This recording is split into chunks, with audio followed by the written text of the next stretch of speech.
So we are now recording this session. So today is our final webinar. The link is still valid until Thursday, but after today, I will have completed all of the presentation of any material. So there will not be a webinar on Thursday. Unfortunately. If you still have questions, you can email me. As you know, I get back to you fairly quickly. Mhm. The emails, so don't hesitate to email me if you have any questions. So if either of you don't have any questions right now, then we're going to begin just covering one last topic that's on the Canvas platform. And this is the very final module on the platform in the course. And it's about teaching English to children. So this is a specialized item designed for the diploma and postgraduate diploma students.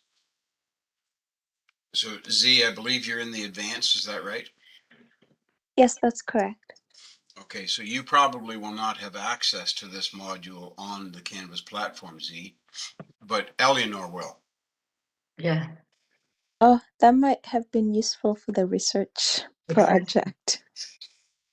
Sure, but if you're not enrolled in the diploma or postgraduate diploma program, you're not given access to this module. Oh, okay. So it's only provided for the people who are signed up Mhm. and pay the tuition for diploma or postgraduate diploma. So Mhm. how children learn. They have divided the age groups of children into these three categories: 4 to 6 year olds, 7 to 9, and 10 to 12. When when a student turns 13, they consider them to be teenagers or young adult learners, so they fall into another category yet. So they focus on these three age groups. The 4 to 6 year olds, the characteristics of these children is that they're preschool or just beginning school and not used to classroom conventions. And they need to learn how to listen to teachers. They have limited motor skills. They're clumsy. Little kids are clumsy with pens or scissors, etc. So they need to develop motor control through coloring and copying letters and words. And if you think back to when you were in beginning your schooling, you probably did a lot of copying out of letters and printing letters, whatever language you learned first, whatever the mother tongue was that you were dealing with originally, you would be practicing the actual printing of the words, or in Arabic, the printing of the symbols, and you practice that in your early years of school. So little kids learn holistically. The whole child needs stimulation.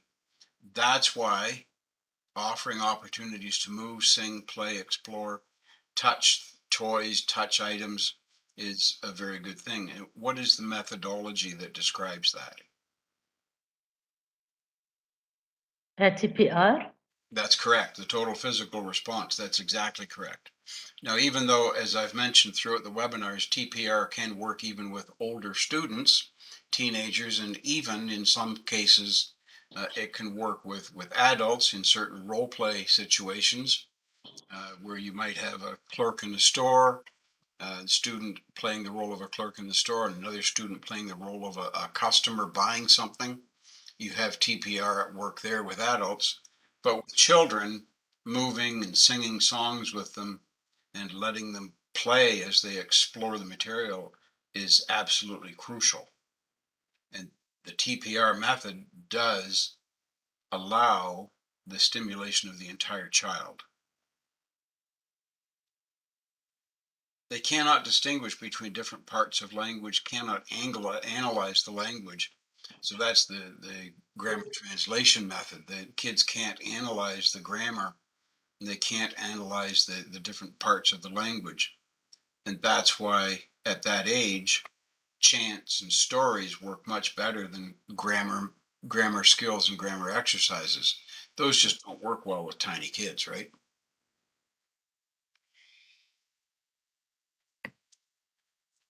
They have limited reading and writing. They're being introduced to it. So lots of listening and speaking activities for little kids is absolutely crucial. Less emphasis on the reading and writing, more on the listening and speaking, and fun introductions to English letters and words. So you could actually use props introducing letters and words to a student. So you could have an apple, for instance. The apple is the prop. The letter it's introducing is A, and the word it's introducing is apple. So you could use simple props like that. You could even use props like a battery for B. You could actually hold up the battery, or you could pass it around to the kids, and they could hold it, and they get to understand that battery stands for B, and then they learn about the word battery. So anything that uses props and innovative and creative ways of introducing letters. I always say that as teachers, we are only limited by our imagination. Our creativity can be very extensive. And many years ago, I ran children's art classes in my home studio. I called them Uncle Danny's art classes. And the fine print at the bottom says an adventure, what does it say? An adventure with imagination through art. So having little kids drawing and having them do artwork is an excellent way of enhancing their imagination and improving their creativity. And it also assists them with the learning. So our imagination is very important as well. Can I share one thing, Mr. Miller, here? Yes. I remember once when I was doing my practicum, I had to teach children. And it's then that I realized that I don't like teaching children, but I did something which I still remember because the students enjoyed a lot.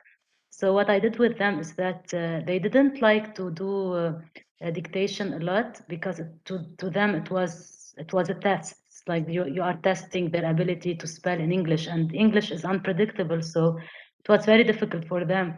Yes. So what I did is that I brought the dough, which modeling dough, which they play with. Yes. And I asked them to, I gave each one of them one word, and I asked them to write it doing the shapes.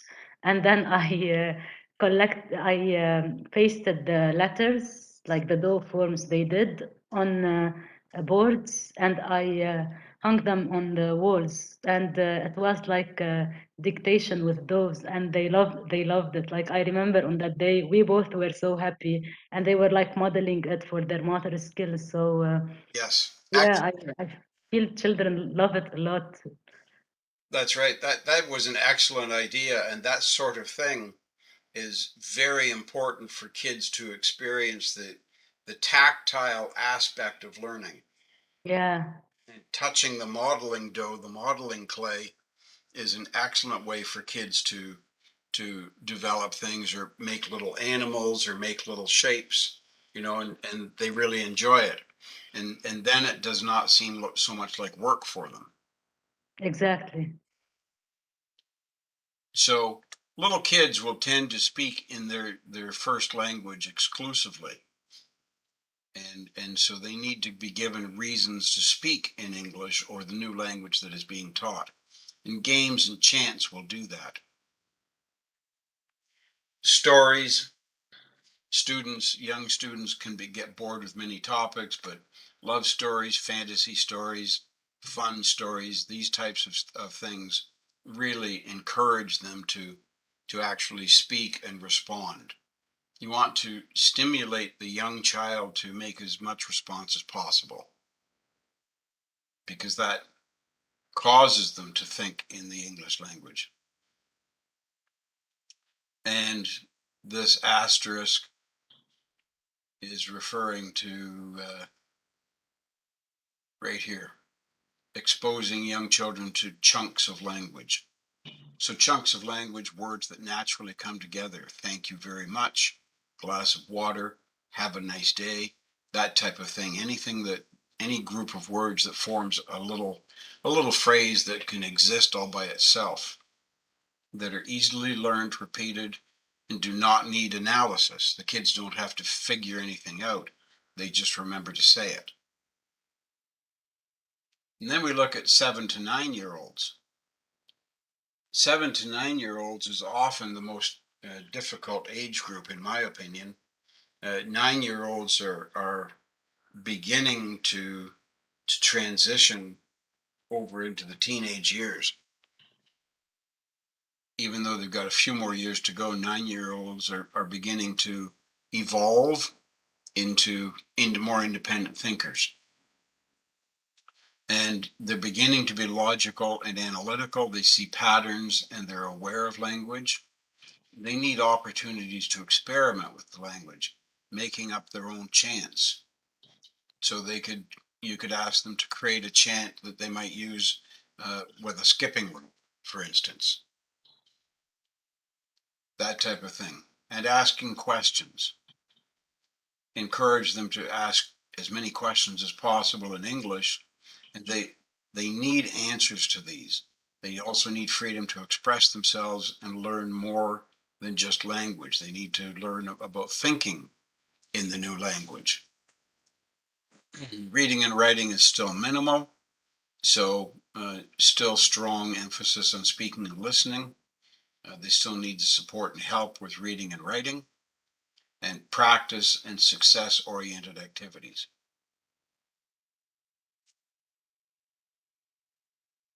So success-oriented activities, for instance, with 9-year-olds, 7 to 9-year-olds, can be asking them to write a story about what they did on the weekend. Or if it is their birthday, ask them to write about their birthday party or the gifts they received, or talk about the cake that was made, describe the cake. Anything that is connected to them, and that becomes a real world experience for them.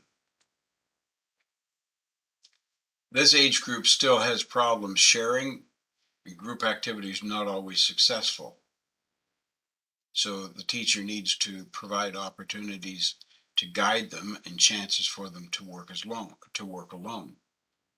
They don't do well sharing things with each other, as you've probably noticed at this age group.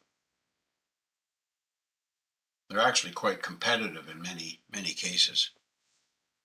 They're very concerned about doing better than the other kids in the class.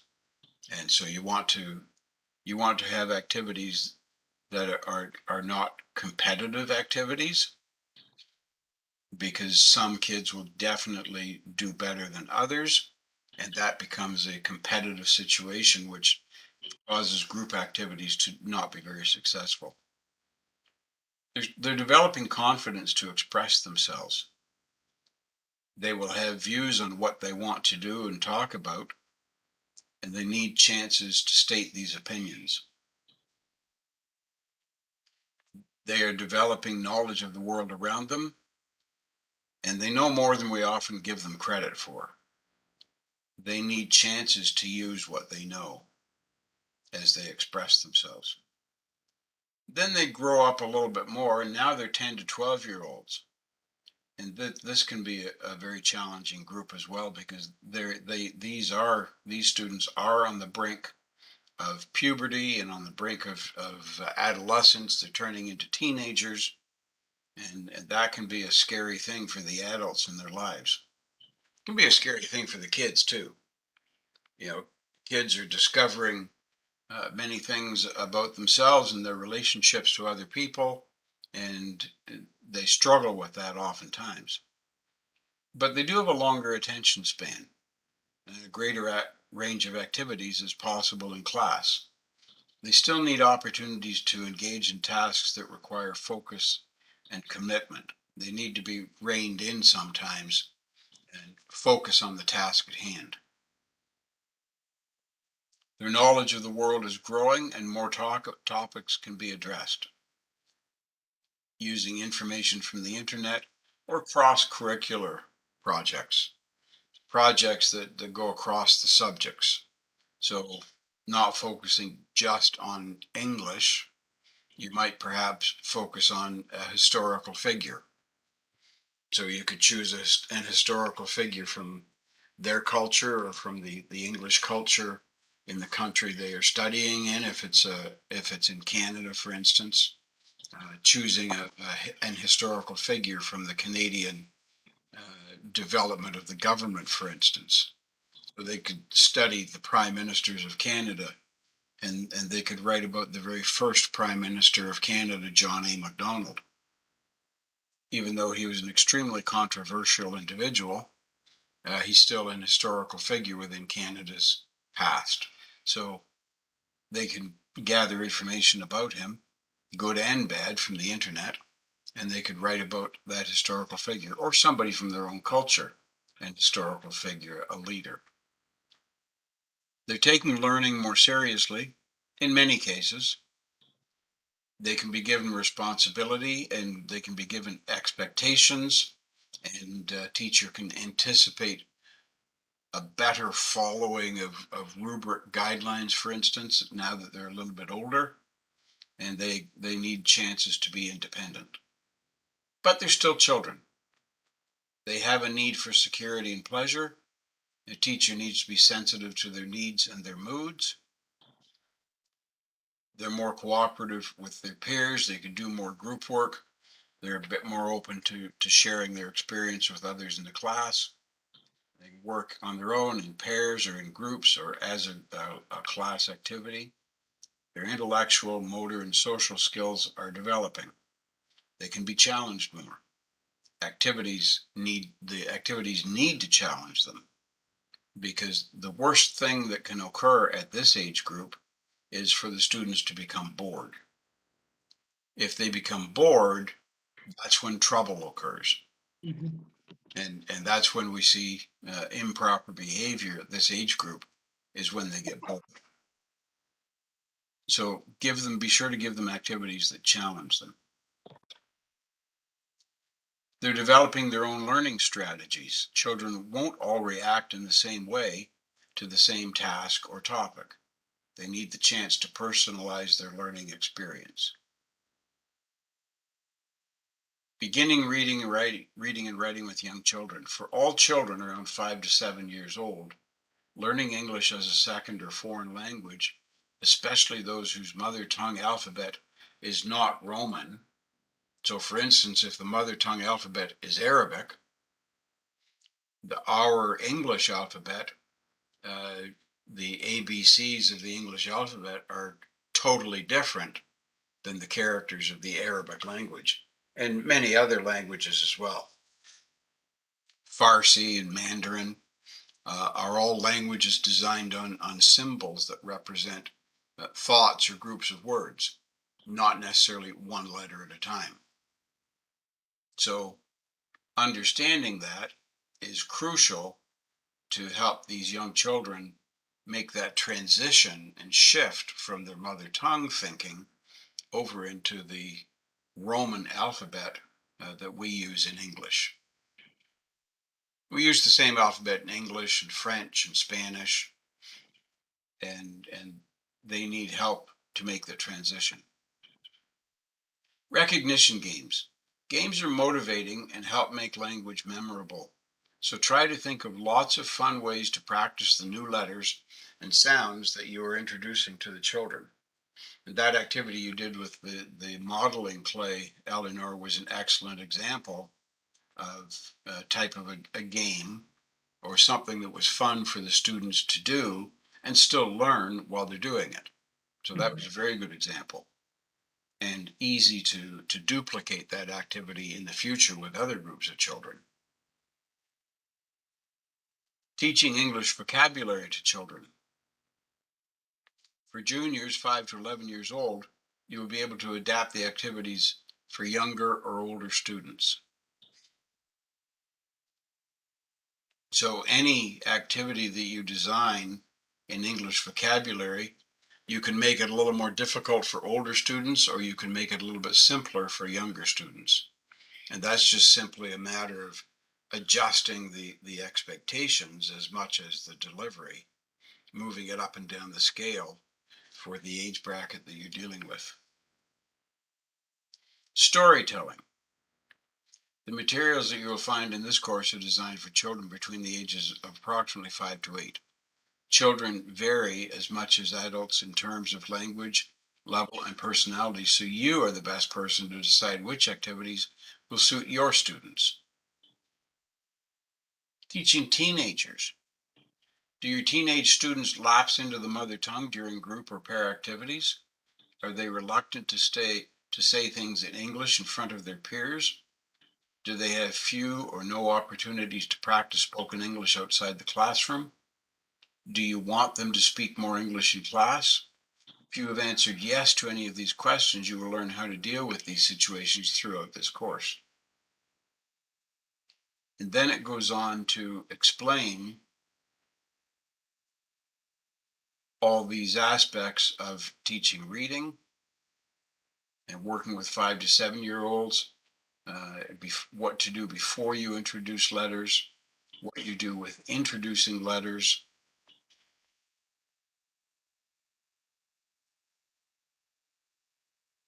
And then the final instruction is to continue and complete the assignments. Please follow the study package email on teaching English to children. So that's that module on teaching English to children. And the next tab takes you to the final diploma exam. So that was the section on teaching English to children. I just wanted to run through that with you ladies. Do you have any questions about this?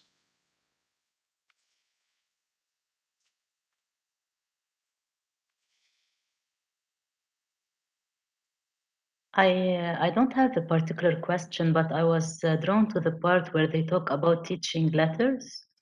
Like we haven't gone through it down, but I really find it interesting whenever you introduce the letters to children, and then once you put them in words, how they have to be aware that the sound of each letter might change. So, for example, when they say A, and then when they read it in a word, then it has different sounds. So it must be difficult for children to deal with the fact that whenever the letter is pronounced separately, it's different than when it is attached in a word. Yes, exactly. And the English language is full of different words that use a different pronunciation, especially for the vowels. But there are some consonants that have a different sound for some letters, like the word garage. There are 2 G's in the word garage. The first G is a hard G, the second G is a soft G. Mhm. That does become complex for students.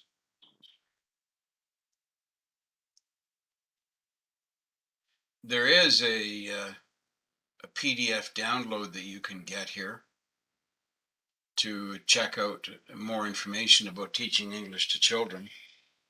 So Eleanor, you will have access to this in the Canvas platform. Z, do you want me to email this to you? That would be very useful, please. Okay. So it looks as though it has basically the same information that was shown on the page on Canvas that we're just looking at. It's a 70-page document, so there will be lots of information there. Let me just save the document. It would be useful.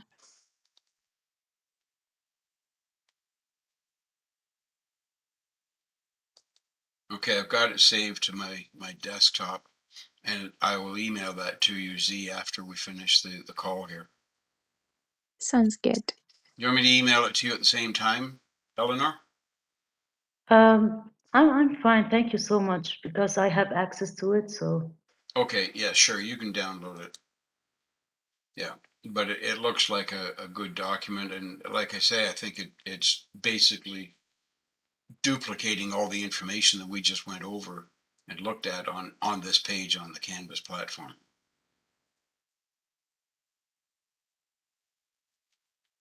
Okay. No, Mr. Miller, I have a question that isn't directly related to this, but I always ask myself, why don't like language schools create some kind of levels that are international? So, so for example, why don't we all call those who begin as like beginners and then elementary, intermediates? Like, why do some language institutions refer to these by numbers, others refer to these by letters and numbers, and others by name? So I always wonder, why don't we as English language teachers and language institutions have some kind of common naming for the different levels with common international standards? That's a very good question, Eleanor, and I understand exactly what you're saying. I think the British Council through Cambridge University is attempting to do something of that nature with this series of books to prepare people for IELTS. So this is the Mindset series. This is Mindset book number 2, and it's aiming at a 4 to 6.5 score range.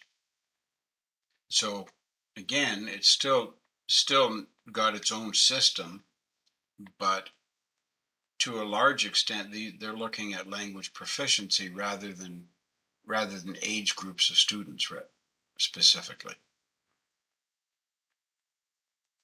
So doesn't want to scroll down for some reason. Maybe it's loading.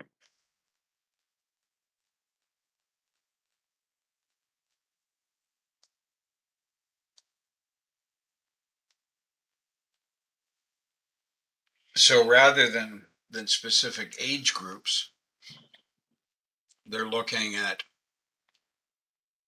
aiming to bring a student to a certain level for an IELTS score. I think the score bands on IELTS and the design of IELTS is probably the best and most consistent international system in terms of putting students into certain groupings, even though they're looking at putting the students into the groupings according to the score range rather than a specific age group. I think in Canada there's something different called CLB, Canadian Language Benchmarks. That's correct. It's still working with score bands.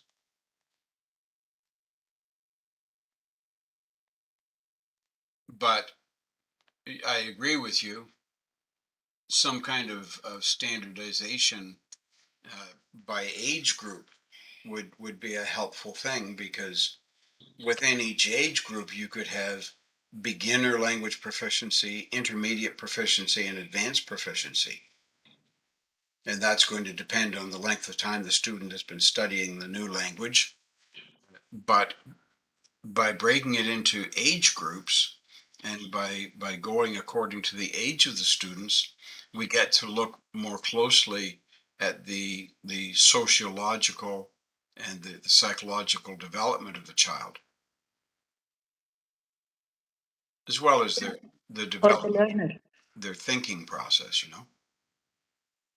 Yeah, or the learner in general, because it's not necessarily always the case of children. Right. And if it's broken down into age groups and then beginners within each age group, then you're able to look at, for instance, the motor skills and the psychological development of that individual. Yeah, so for instance, when I used to teach in Lebanon, when I used to teach adults in Lebanon, we used to have a level called elementary. So like beginners, elementary, intermediate, advanced. And then each level could be like low beginners, middle beginners, upper beginners. But then when I came here to Canada, I realized that maybe like when you say low intermediate, you are referring to elementary level. I'm not sure whether this is something common in Canada, but like I feel that the level elementary does not exist. I've not heard the level elementary inside Canada. I haven't heard that as a specific level. I've only heard the references to beginner, intermediate, and advanced.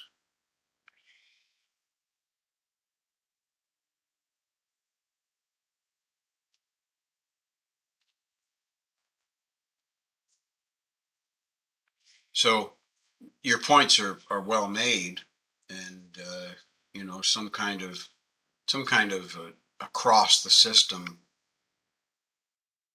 similarities would help tremendously, especially if you're moving from one country to another country, Mhm. or one educational institution to another institution. It's probably not something that is going to be designed too quickly, because the existing framework for having students study within the labels that already exist, that existing framework is so deeply entrenched that it would be a massive undertaking to design a new system that is recognized internationally. Yeah. That's where, as teachers, we just need to be adaptive and imaginative and creative with how we function inside those labels that exist within the systems, you know. That's part of the challenge for sure.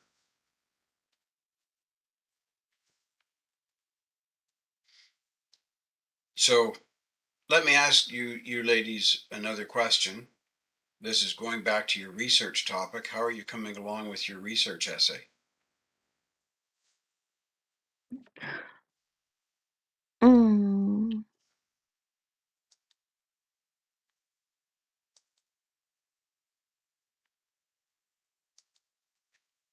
Z, It'll get there eventually. have you gotten to writing anything down about it yet? Mm, not not so much. I've just sort of been brainstorming the topic, but not too much research or writing yet. Well, as you brainstorm, you should definitely be writing things down, writing some point form notes down, so that you have that to refer to later when you start pulling the whole essay together. Mm-hmm.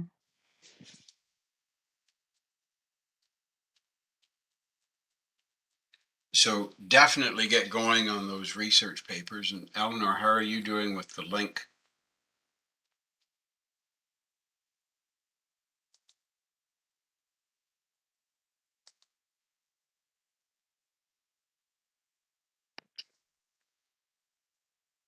Sorry, did you talk to me? I didn't hear you.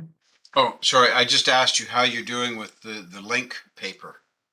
Oh, so as I mentioned to you earlier, Mr. Miller, I have some kind of plan, but I haven't started working on my final research paper. So to me, it's easier to finish one thing at a time than move to the other.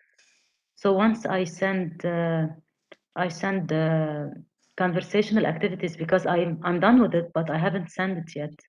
And same for the 4 lesson plan. So I'm done with it with them, but I haven't sent them yet. So I think once I send these and finish the foundation essay, hopefully this weekend, That's good. I'll move to, like, I have some kind of plan, but then I haven't started the final research paper. And I'm also thinking about the MOOC project and essay, because I also have to write a paper for the MOOC. So Yes, yes. Okay, that's good. Well, do you have any questions about the research paper or the MOOC essay? Frankly, no, I don't, only because I haven't started focusing on these. So far, no, I don't have any questions. But maybe if once I start working on them, maybe I will have some questions and I might send you an email. Yeah, that's fine. Yeah, that's just fine too for either of you. No problem there at all. That's good. Do either of you have any questions right now about anything? I don't particularly have questions about the assignments, but I just have a question in general about teaching. I guess, I mean, I'm not really a teacher fully, so I'm wondering if you have any advice for someone who's not really quite experienced in teaching or sort of thinking like a teacher, if there's some sort of pointers or things to keep in mind. Certainly. Well, both From either of you, from either. Eleanor and I have quite a bit Yeah. of years of experience teaching. Eleanor, do you have any suggestions for Z? Um, since you are about to start this, I really encourage you to think well whether this is what you want for your life or not. Because I really feel that if you are not into teaching, uh, just like everything else, because I don't want to sound a little bit as if I'm romanticizing it, but like just like everything else, if you don't really feel that you are excited about it and you really enjoy preparing, you really enjoy teaching, then don't go for it. Because once you're there, you're there. I think once you're there, you're a teacher for life. No matter how hard you try to change, but like you're a teacher, so. Um, and the other thing is that always keep in mind that even if you are a teacher, uh, you're a learner at the same time. So if you're willing to always learn, to always change with your students, sometimes people tell me, don't you find teaching a little bit like monotonous or boring? But I feel like no, because every group you work with is really challenging and it's very unpredictable. And whatever works with a certain group, no matter if you're teaching the same level, does not work with another group because you're dealing with human beings. So I find it very challenging because I always have to challenge myself in the first place. But I also have to tell you one thing. It requires a lot of preparation, a lot of reading, a lot of working. And on the financial level, I don't feel that it is very rewarding in general. So you have to also keep that in mind. Like you're really working hard, you're really challenging yourself all of the time, you're really trying your best to be creative, and you're dealing with the human beings, not with machines. Exactly. Like, it requires a lot of patience and devotion. So it's something you really have to keep in mind, because when I started teaching, I was like, I don't care as much as I'm doing something I love. But like realistically speaking, if you're not being able to make ends meet, then your life is difficult. Yeah, So that's consider the financial part. Good wow. insights, Eleanor. Yes, good So, points. So Z, let me ask you a question. When you attended university, was it Waterloo University? yes, it was the University of Waterloo. Yes, in Ontario. Right. What was your main subject area? I majored in English literature and rhetoric, and I also took some business courses, and I also studied Japanese.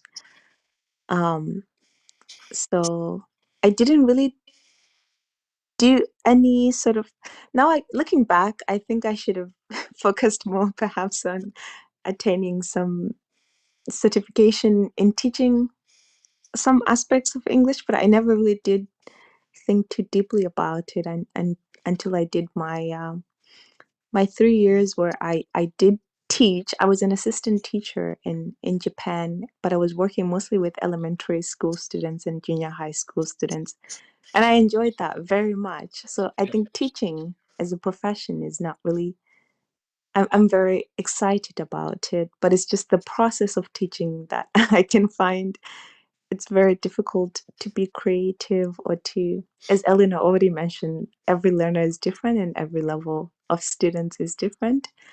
So kind of because I never have been professionally trained to teach. So I guess that's the tricky part that it's Sure. mm, And I would say that with teaching, as with many professions, there's the theory, and the theory of teaching. That's you've certainly gotten a lot of theory related to teaching through the TESOL mhm, course. So there's the theory, and then there's the reality of actually teaching. yep. So have you ever done some tutoring of other university students or tutoring of high school students to help Mhm. write essays or anything of that nature? Yeah, I've done that quite I did it in colleges a lot. I helped a lot of international students with writing and reading and that sort of thing, or even conversation itself. And currently I'm working online as well, just helping students with reading and writing and essay writing, that sort of thing. So I feel like when it comes to the more practical reading and writing side of English, it's not very difficult, but I think it's the specifics of I guess the grammar that and the practical the theory, I guess that is quite lacking in that aspect. Well, I think the practical experience that you're getting with the tutoring that you're doing is very valuable experience for you.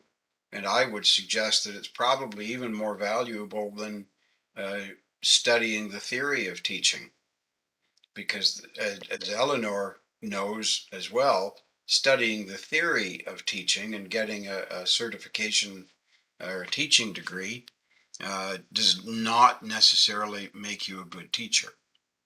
Mm-hmm. Only the experience of doing the teaching is going to bring that level of your expertise up to a higher plane. Mm-hmm. So I would encourage you to continue doing as much tutoring as possible, because every time you tutor a student, you are developing your imagination and creativity for Mm-hmm. how to explain things and how to use metaphors and examples to draw the student further down the path. Mm-hmm. So you're learning the theory by doing the activity of the tutoring. That's very true. I guess I hadn't looked at it that way, but I guess until you get that sort of title, it's a bit difficult to kind of see yourself as someone who's able to do the job. Certainly. So in 1986, I graduated with my Bachelor of Education degree from the university in London, from Western University, which Mm-hmm. Eleanor won't know this, but Z will know this. At Western University, Mm-hmm. Mm-hmm. Waterloo University are Yeah. arch rivals when it comes Mm-hmm. to football and other sports. Mm-hmm. So when I got my Bachelor of Education degree, I did very well. I got honors in that degree, and I had all that theory. But then when I started teaching in the classroom a few months later, all the theory really did not make a whole lot of difference in the classroom. I had to Mm-hmm. figure out the classroom all over again. Mm-hmm. So that's why I say theory is theory, but the reality of teaching is in a different sphere. Mm-hmm. As with any profession, I mean, you've got That's true. the theory behind any profession, and then you've got the reality of what that individual does once they graduate and get out into the working of that profession. And it's the Mm-hmm. working that really trains you. It's the work. Because I get that, yeah, I do agree that it's even when I was assisting in teaching, because I would do lessons where they would ask me to teach lessons by myself. And so Yes. it was learning to teach when even though I'd never been professionally trained to teach, but I had to learn how to teach students on my own. And I think that experience was really good because it kind of gave me an idea of how to arrange a classroom and how to do classroom management and things like that, and how to prepare and how to sort of gauge if students understood what you were Right, trying to convey to them. And right. so I do think the experience in the classroom definitely has helped to give an idea of what it's like. That's right. So I would, if I were you, I would set out of your mind the fact that you do not have a teaching degree. Set that out of your mind. I think That's difficult to do, but okay.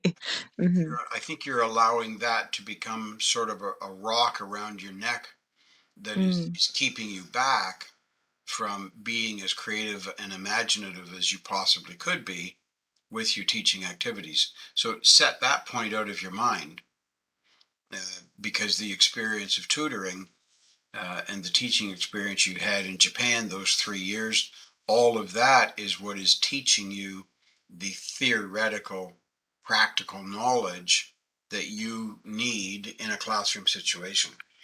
Hmm. Hmm. Yeah, that's really helpful. Thank you so much, Eleanor, and thank you so much, Mr. Miller. It's really helpful because I feel like I still sort of struggle to really think, can I do this? Even though I do have the excitement Of and course, just the interest in general, but of course. Sure, you can do it. Yep, thank you. sure you can.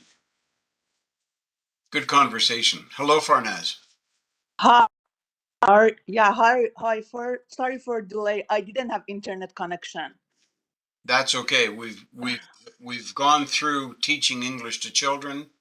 Right. We've had some very good conversation about teaching experiences, and so I was just answering some questions that these ladies had. Do you Mhm. have any questions that you wanted to ask Farnaz? Yeah. For a while I had been working with kids. Just sometimes it is very frustrated to work with the kids with ADHD or some of them dealing with anxiety. And of course, I know this is not the place to talk about it because it needs extra training. So yeah. You're right.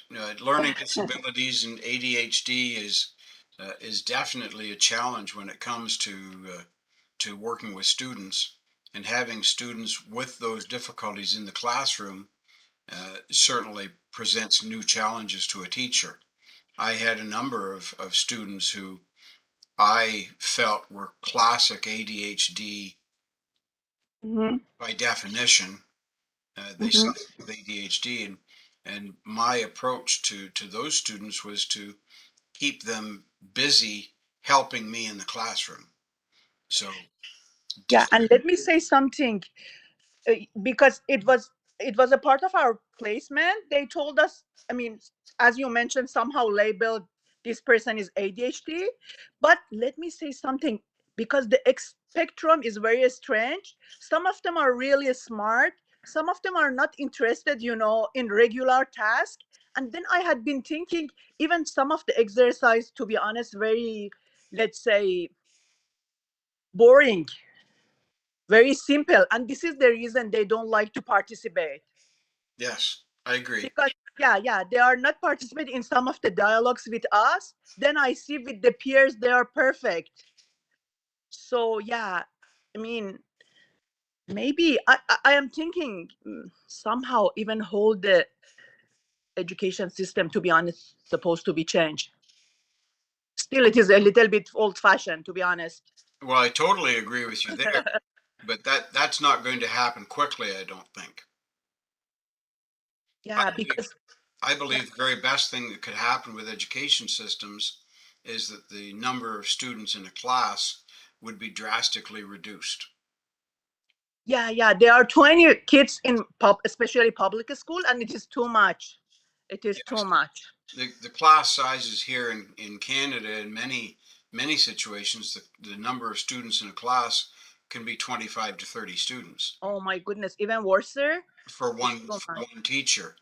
But the problem is, to reduce the class sizes, that means hiring a lot more teachers, and that's very expensive. Yeah, and I found, That's I why it mean, doesn't happen. yeah, two the other major problems. Even I had been talking with the friends. Normally in public school there is no EA assistant. for Right. special kids. And the other thing, even I double checked the requirement or the curriculum for a special needs assistant. I mean, it was okay, but to be honest, in many situations, for example, a kid with dyslexia, believe me, it needs, I think, at least a year or a year and a half special training for dyslexia, because I mean, it is really a challenge. Yes, But it is. EA course is very intensive, so yeah, I mean, it I takes a while. I agree with you. And my approach to students with various learning disabilities, if it was ADHD, then and the students were not always diagnosed professionally. It was just me making an assessment based on their behavior, and they just exhibited classic ADHD definition, characteristics. And so I would keep them busy handing things out for me and just helping me do things around the classroom and giving them an opportunity to move around because Right, they need to move more. right, yeah, And with students who I realized had some form of a dyslexic learning disability, for those students, I would do oral examinations. hmm I've explained that before. I would read them the question and it would be a special session. So it was extra work for me because I would stay after the class. I would read the question for them and they right, verbally respond and describe the answer to me because they're smart, but they just can't write it because they've got that break in the neurological system. Their neurological pathways don't send the correct message out to their hands to write the words correctly. yeah, I would right, give them right. the opportunity to do their exam verbally. And I had a lot of resistance in that from administrators in the schools I taught in. hmm And I argued that one vehemently because Yeah, but I said they yeah, need the material, they just can't write it because of their learning disability. So they need the opportunity to be able to express it verbally. exactly. And in future, many careers, right. For example, a comedian, a musician, or a weblogger, to be honest, doesn't need to be very professional in writing. True, true. And there are many professions that a high level of writing ability is not necessary. Right. That's very true. But when when the child is in the school age bracket, elementary or secondary school, of course we don't know what they're going to be doing when they become adults. So Exactly. need to prepare them the best way possible, and if that means having them do an exam orally with you rather than writing it, well, let them do it that way. hmm What's the problem? I never saw a problem with that because I was just giving the student the best opportunity possible. hmm So anyway, we've had some very good discussions, ladies, during these webinars, and I want to thank you for your participation and your attendance. It's been great. Today is the final webinar, as I mentioned earlier. And if there are no other questions right now, we're going to end the webinar because I don't have any more material to present to you. I mean, I could go and present material all over again. Can I ask you something here? Yeah, even I had been talking with the institute that initially I registered through them. Yeah, let me know something.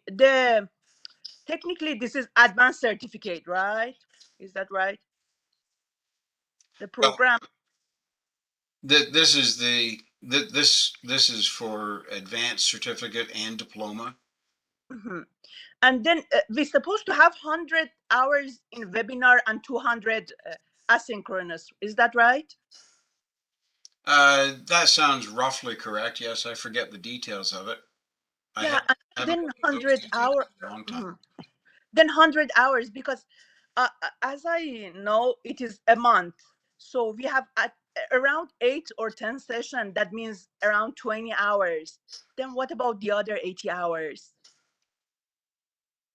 Well, I believe I believe it's not designed to be 100 hours of webinars, Mhm. Okay. 100 hours on the course. Right. Okay. Okay. This is the case. So Okay. the rest of the time is intended for you to be doing the self-paced study through the platform, doing the assignments, that type of thing. Okay. Okay. Yeah. Thank you for a clarification. Thank you. Yeah. Yeah. It was my question. No problem. Mhm. Yeah, that's fine. Okay. So there we go, ladies. It's been a great short journey with you with this group, and I appreciate your participation, as I mentioned, and I wish all Mhm. of you the very best. I'm going to stop the recording now.